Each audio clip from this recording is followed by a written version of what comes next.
Good morning, students. In this video, we shall see the common collector operation and small signal analysis to find the input resistance. Here the figure shows a common collector amplifier where the input source is being connected to the base of the transistor through the coupling capacitor C1, and the output is being taken from the emitter terminal through the coupling capacitor C2. The other end of the collector has been connected to the VCC, and we know that for the AC analysis, this source VCC is considered to be at the ground terminal. So your collector part is at signal ground, and it is going to be common for your input base and output emitter. So it is called as a common collector amplifier. Since the output is taken from the emitter terminal and the output is going to follow whatever the input signal we are going to apply, so the voltage gain of this common collector amplifier is considered to be unity. Since your voltage gain is unity, this common collector amplifier can be used as a voltage buffer circuit, and both your input and output signal will be in phase for your common collector amplifier. And since your output is going to follow your input signal, it is also called as a emitter follower circuit. Here the figure B shows the AC equivalent circuit. So where we are going to short circuit all the coupling capacitors that is present in the circuit, and your DC source is also considered to be in a short circuited, and from the AC equivalent circuit we can draw the small signal hybrid pi equivalent of a common collector amplifier. Here the figure on the left side shows the small signal equivalent circuit of a common collector amplifier where the transistor has been replaced by its hybrid pi model, where between the base and emitter a resistor V pi R pi is present, and the voltage across R pi is given by V pi, and between the collector and emitter terminal a current gain parameter beta into IB is being present. For simplification purpose, we have drawn the circuit on the left side.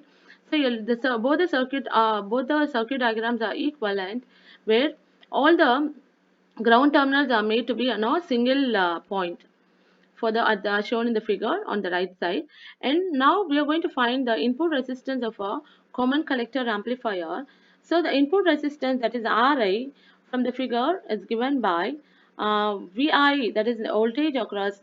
So the resistance that is present here is Ra. So I can write Ra is Vi divided by Ib, and then we are going to find the what is your current I naught. So the current I naught is being found by applying KCL at this node. So the current that is entering this node will be equal to current leaving. So I naught is the current leaving the node. So I naught can be written as IB plus beta into IB. So I can write I naught is equal to IB plus beta IB. From this, IB is taken commonly outside, so we are getting 1 plus beta into IB. So this is considered to be equation number 1. And second thing is we want to find what is the output voltage V naught. From the figure, it is clear that both the resistor, that is R naught and RE resistors, are in parallel. So we can make this as a single resistor as R naught parallel with RE, and the current flows through is given by I naught. So V naught can be written as I naught into R naught parallel with RE. So we know that what is the equation for the I naught from the equation 1. So if you substitute I naught is equal to 1 plus beta into IB, that will give you output voltage V naught. Next step is that we are going to apply the KVL to the emitter base loop.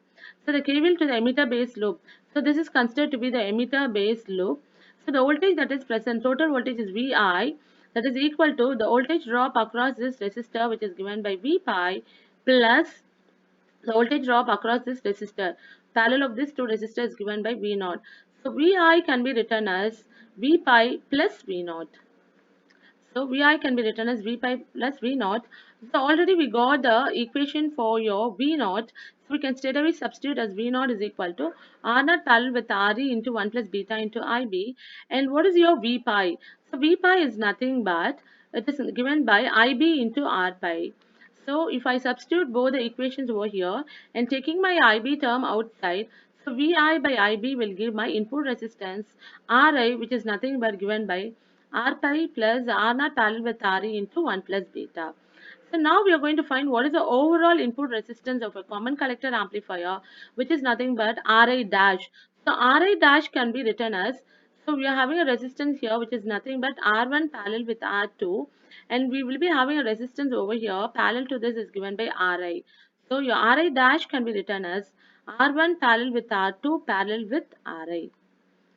Okay students, in this video we have seen the operation of a common collector amplifier and how to get our input resistance from the small signal hybrid pi equivalent of a common collector amplifier. Thank you.